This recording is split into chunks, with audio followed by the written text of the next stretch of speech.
Hello बच्चों, चलिए प्रश्न को पढ़ते हैं और समझते हैं। मान ज्ञात कीजिए, हमें एक समाकलन दिया हुआ है जिसकी सीमा 0 से 2 है और एक्स वर्गमूल एक्स प्लस 2 dx है। हमें इस समाकलन को हल करके इसका मान बताना है। प्रश्न को हल करने से पहले हम प्रश्न के लिए मुख्य अवधारणा लिख लेते हैं। तो प्रश्न के लिए मुख्य अवधारणा, जिसकी सहायता से हम इस प्रश्न को हल करेंगे। मुख्य अवधारणा में हम समाकलन का एक सूत्र लिखेंगे। यह सूत्र है कि यदि x की घातांक n dx का हमें समाकलन करना है तो इसका समाकलन होता है x की घातांक n+1 बटा n+1 प्लस सी। और यहाँ n जो है वह कभी भी -1 के बराबर नहीं होगा। तो इस सूत्र की सहायता से हम इस प्रश्न को आसानी से हल कर देंगे। सबसे पहले हम इसे i के बराबर मान लेते हैं। तो माना हमारा जो प्रश्न है वो i के बराबर है, तो i बराबर होगा, सीमा इसकी है 0 से 2, उसके बाद x और वर्गमूल के अंदर है x+2 और ये हो जाएगा dx। तो इसको हम समीकरण 1 बना सकते हैं। अब इसका सीधे समाकलन ज्ञात नहीं किया जा सकता, तो हम यहाँ पर कुछ प्रतिस्थापन करेंगे। तो यहाँ पर मैं लिख देता हूँ, माना माना x+2 को मैं किसके बराबर मान लेता हूँ, t के बराबर मान लेता हूँ। तो जब मैं x+2 को t के बराबर मानूंगा तो इसका अवकलन करेंगे। x का अवकलन कितना होगा 1, 2 का अवकलन होगा 0, लिखने की आवश्यकता नहीं है। ये हो जाएगा dt बटा dx। तो यहाँ से dx का मान किसके बराबर आएगा, dx का मान dt के ही बराबर आ जाएगा। अब हमें इसकी सीमाओं को भी बदलना पड़ेगा।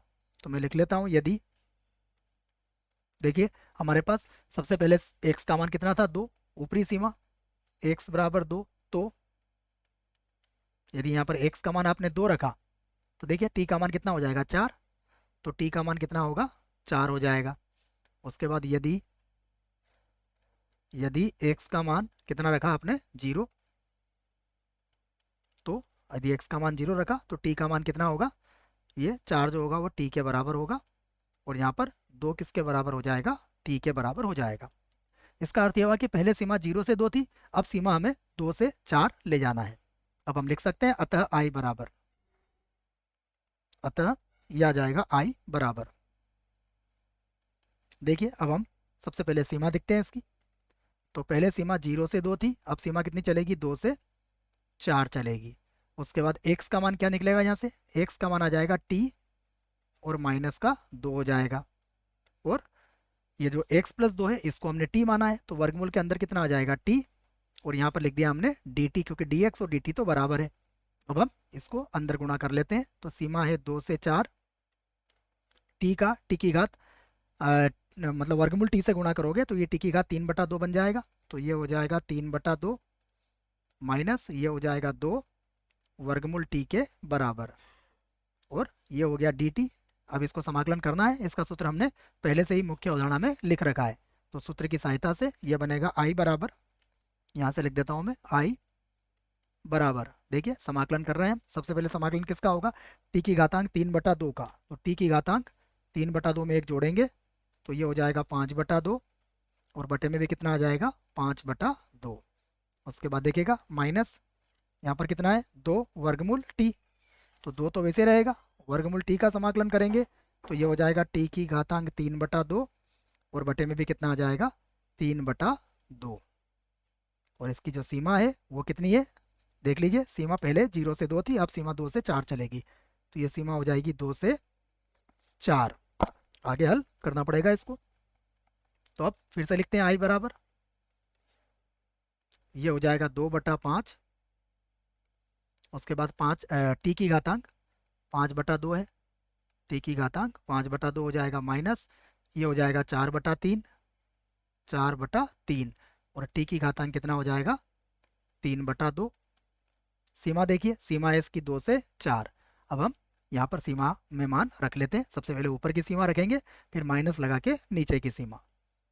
तो ये होगा 2/5, उसके बाद 4 की घातांक कितना हो जाएगा 5/2 हो जाएगा, माइनस ये होगा 4/3, और उसके बाद 4 की घातांक कितना हो जाएगा 3/2 हो जाएगा। ये तो हमने 4 रख लिया, फिर माइनस लगा के अब 2 रखेंगे।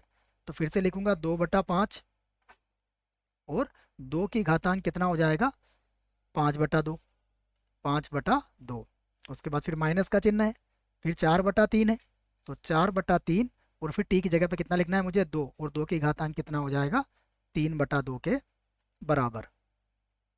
आगे हल करते हैं, तो फिर से होगा 2/5, और देखिए 4 जो होगा वो 2 की घातांक 2 के बराबर होता है, तो 2 की घातांक 2 से 2 कट जाएगा, 2 की घातांक 5, 2 की घातांक 5 कितना होता है, ये होता है 32, माइनस का 4/3 है। देखिए यहाँ भी 4 को लिखेंगे 2 की घातांक 2, तो 2 से 2 कट जाएगा, 2 की घातांक 3 किसके बराबर होता है, ये बराबर होता है 8 के, इसको लिख लिया हमने। उसके बाद माइनस, यहाँ देखिए 2/5, तो वैसे ही रहेगा 2/5, और 2 की घातांक 5/2 है, तो 2 की घातांक 2.5 बोल सकते हो, 2.5 बोल सकते हो इसको आप, तो 2 की घातांक 2, तो ये तो 4 हो जाएगा, मतलब इसको लिख दूंगा मैं 4√2, इसे क्या लिख सकते हो आप, 4√2, माइनस ये है 4/3, यहाँ पर भी देखिए 3/2 है, अर्थात ये घातांक 1.5 है एक तरीके से, तो ये हो जाएगा 2√2 के बराबर, ये हो जाएगा 2√2। आगे हल कर लेते हैं इसको, तो हम फिर से आई बराबर लिखेंगे, यहाँ पर 32 को 2 से गुणा करोगे तो ये हो जाएगा 64, और बटे में कितना आ जाएगा, 5, माइनस 8 को 4 से गुणा करोगे तो ये हो जाएगा 32, और बटे में कितना आ जाएगा, बटे में आ जाएगा 3, माइनस, इसको प्लस करना था बच्चों, क्योंकि माइनस चिन्ह को हमने अंदर भेजा है तो ये प्लस हो जाएगा।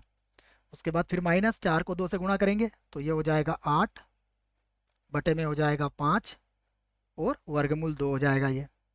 फिर देखते हैं 4 को 2 से गुणा करेंगे तो फिर से कितना हो जाएगा ये 8, फिर से लिख दूंगा मैं इसको 8/3, और यहाँ भी वर्गमूल 2 हो जाएगा। आगे हल करते हैं, अगर आप देखें यहाँ से 32 को हम पहले कॉमन लेते हैं फिर इसका लघुत्तम लेंगे, तो मैं 32 को यहाँ से कॉमन ले लेता हूँ बच्चों, ज़्यादा अच्छा रहेगा। ये हो जाएगा 32, देखिए 32 को जैसे ही कॉमन लेंगे यहाँ पर क्या मिलेगा हमें, 32 का बड़ा 2 बार बोलने पर 64 आता है, 2/5 माइनस 1/3, यहाँ पर होगा 2/5, और माइनस का 1/3 हमें मिल जाएगा, ये सही रहेगा। उसके बाद यहाँ देखिए, यहाँ पर हम क्या करेंगे, 8√2 को कॉमन ले लेंगे, तो 8√2 को मैंने यहाँ से कॉमन ले लिया, तो ये हो जाएगा, मैं प्लस का चिन्ह आगे लिख दूंगा, 8√2 को मैंने कॉमन लिया है।